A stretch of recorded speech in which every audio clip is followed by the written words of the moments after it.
Hey everyone, welcome to study glows. मेरा नाम है डॉक्टर सरिता। दोस्तों, बहुत ही इंपॉर्टेंट टॉपिक हम कवर करने जा रहे हैं। यहाँ पर आप देख सकते हैं एनजीटी यानी कि नेशनल ग्रीन ट्रिब्यूनल,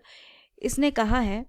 इवन इसने एक तरीके से आप कह सकते हैं कि ऑर्डर ही दिया है, instant of wood based cremation become electric and PNG crematorium. यानी कि जो दाह संस्कार का काम किया जाता है, खास करके रिहायशी इलाकों में जहाँ पे लोग रिसाइड कर रहे हैं, तो लकड़ी पर आधारित जो दाह संस्कार किया जाता है उसके बजाय इलेक्ट्रॉनिक या फिर पीएनजी दाह संस्कार को अपनाया जाए। यानी कि क्रीमेंटोरियम या तो पीएनजी बेस्ड हो या फिर इलेक्ट्रिक बेस्ड हो। इसके बारे में हम लोग पूरा डिटेल जानेंगे कि आखिर ये कौन से रीज़न हैं जिस वजह से एनजीटी ऐसा कह रहा है और कौन से इलाकों में ये इस तरीके के क्रीमेंटोरियम को क्रिएट करने के बारे में बात कर रहा है। यहाँ पर आप देख सकते हैं दोस्तों कि नेशनल ग्रीन ट्रिब्यूनल यानी एनजीटी, इसने एक इम्पॉर्टेंट ऑर्डर पास किया है, खास करके जो रिहायशी इलाके हैं, रेसिडेंशियल इलाकों में जो क्रीमेटोरियम्स हैं वहाँ पर एयर पॉल्यूशन क्रिएट हो जाता है, खास करके वुड बेस्ड क्रीमेंटेशन से। हम लोगों को ऑलरेडी पता है कि हिंदू धर्म में वुड बेस्ड क्रीमेटेशन करने से ये काफ़ी ज़्यादा शुद्ध माना जाता है और हमारे रीति रिवाजों का बहुत ही ज़्यादा इम्पॉर्टेंट प्रोस्पेक्ट में ये शामिल है कि दाह संस्कार के लिए लकड़ियों का इस्तेमाल करना सबसे शुद्ध माना जाता है। लेकिन इतना ज़्यादा एयर पॉल्यूशन हो चुका है कि इस एयर पॉल्यूशन को ध्यान में रखते हुए एनजीटी ने ये बताया है कि रेसिडेंशियल रीजन यानी कि जहाँ पे रेसिडेंशियल रीजन है, रिहायशी इलाके हैं, खास करके उन्होंने इंक्लूड किया है लगभग आप कह सकते हैं कि सारे स्टेट, और इनका जो मेन फोकस है वो दिल्ली है, यूपी है और कुछ इम्पॉर्टेंट जो यूनियन टेरिटरी है उनको यहाँ पे इंक्लूड किया है। और इन्होंने निर्देश दिया है कि वो शव दाह गृह जिसे हम कहते हैं, यानी कि वो क्रीमेटेशंस जहाँ पर लकड़ियों पर आधारित क्रियाक्रम किया जा रहा है उसको बहुत ही ज़्यादा सीरियस लेने की ज़रूरत है और उसको रिप्लेस किया जाए, यानी कि इलेक्ट्रॉनिक या पीएनजी से हम इसको रिप्लेस करें।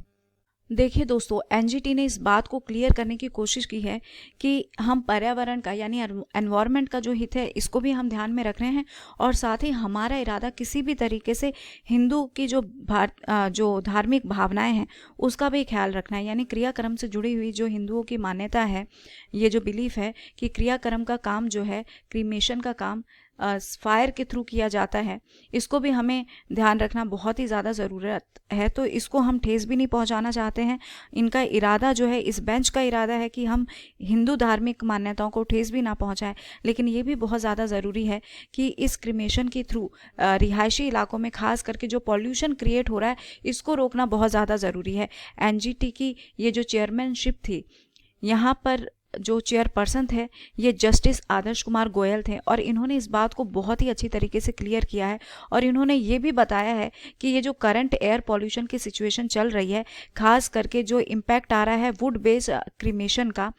ये बहुत ही ज़्यादा प्रॉब्लमेटिक है एनवायरनमेंट के लिए खास करके। और ये बहुत ज़रूरी है कि अब क्रीमेशन के लिए हम इको फ्रेंडली मेजर्स को अडॉप्ट करें, यानी कि एडुकेटेड लोग बाकी लोगों को मोटिवेट करें कि अब हमारे लिए इको फ्रेंडली मेजर्स अडॉप्ट करना बहुत ही ज़्यादा ज़रूरी है। और एनजीटी ने इस बात को कहा है कि हमारा किसी भी तरीके से जो इरादा है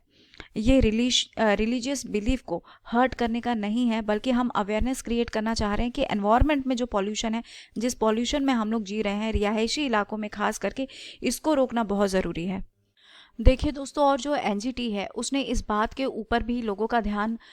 खींचने की कोशिश की है। अपने ऑर्डर में इस बात को भी लिखा है कि जब कोरोना काल था उस दौरान पूरा कंट्री साक्षी है, हम सब लोग देख रहे थे कि शवों का एक पाइल सा लग चुका था। इतनी ज़्यादा डेड बॉडीज़ आई थी सामने कोरोना में। ऑफिशियली जो रिकॉर्ड थे वो तो हम सबके सामने हैं, लेकिन बहुत सारे रिकॉर्ड्स होते हैं जो ऑफिशियली हाइड भी होते हैं। तो हम अपने से अंदाज़ा लगा सकते हैं कि बॉडीज़ का डिस्पोजल करना वैसे टाइम में जब कोविड है और कोविड जैसी छुआछूत की बीमारी जिसका उस टाइम एक प्रॉपर जो वैक्सीन था वो सामने नहीं आया था। अभी भी जो वैक्सीन हम ले रहे हैं ये बहुत ज़्यादा फेथफुल तो नहीं है, लेकिन फिर भी जो है इनसे प्रिवेंट किया जा रहा है और बहुत ज़्यादा ज़रूरी है कोविड से बचने के लिए हम खुद में अवेयर रहे। तो बात यहाँ पे ये की जा रही है कि कोविड काल में जो डेड बॉडीज़ थे वो इधर उधर इतनी ज़्यादा बिखरे हुए थे कि उनका डिस्पोजल बहुत ज़्यादा मुश्किल हो गया था। और ये जो हिंदू रीति रिवाज है हमारा, जिसका हम रिस्पेक्ट करते हैं, और इसमें दाह संस्कार के लिए जो सबसे पवित्र माना जाता है प्रोसेस, वो लकड़ियों की मदद से, यानी अग्नि, मुख अग्नि जो है वो दिया जाए, लकड़ियों पे आग दिया जाए और तब दाह संस्कार किया जाए। लेकिन अब इतनी बड़ी जो पॉपुलेशन है भारत की, और उस दौरान जो कोविड केस में शवों का डिस्पोजल पूरी कंट्री के लिए एक चैलेंजिंग बन गया था, और जमकर वहाँ पे एयर पॉल्यूशन हुआ था, तो एनजीटी ने इस चीज़ को कहा है कि सारे स्टेट और सारे यूनियन टेरिटरी, खास करके रिहायशी इलाकों के आसपास, यानी कि जो रेसिडेंशियल रीजन है, वहाँ पर जो भी क्रीमेटोरियम्स हैं, इनको रोकना बहुत ज़रूरी है। और उन्होंने बहुत ही कड़ा आदेश दिया है प्रशासन को, एडमिनिस्ट्रेशन को भी इस बात का आदेश दे दिया है कि आप इस चीज़ की प्रॉपर मॉनिटरिंग कर सके, ताकि कंट्री में ये स्टेप लिया जा सके, जो एयर पॉल्यूशन है, वो एयर पॉल्यूशन जो कि क्रिमेशन के दौरान हो रहा है, इसको रोका जा सके। अब यहाँ पर क्वेश्चन उठता है कि ये जो इशू है, आखिर ये राइज कहाँ से हुआ, कहाँ से फाइनली ये इशू आया। तो ये इशू आया कि एक डेवलपर ने एनजीटी को ये याचिका दायर की थी, पिटीशन फाइल की थी कि प्रोटेक्शन करना बहुत ज़्यादा ज़रूरी है, खास करके जो दाह संस्कार के दौरान धुआं और डस्ट निकल रहा है, इससे एयर पॉल्यूशन बहुत ही ज़्यादा हो रहा है। इन्होंने कुछ इलाकों के बारे में भी यहाँ पे जिक्र किया था, खास करके आप देख सकते हो कि जो शक्ति खंड 4 है, उसके बाद इंदिरापुरम है, गाजियाबाद का इलाका है, तो इस सर्कल में जो क्रिमेशन है, इसके दौरान स्मोक और डस्ट अपनी चरम सीमा पे रहा, जिससे कि एयर पॉल्यूशन बहुत ही ज़्यादा बना रहा। और इसी वजह से ट्रिब्यूनल ने 15 दिसंबर 21 में एक कमेटी भी बनाई थी, और उसके बाद से इस फैसला को यहाँ पर ये ऑर्डर हम लोगों के सामने है। और आपको ये भी बता दें कि ट्रिब्यूनल ने ये पूरी चीज़ों को ध्यान में रखा है कि आखिर कितनी लकड़ियों का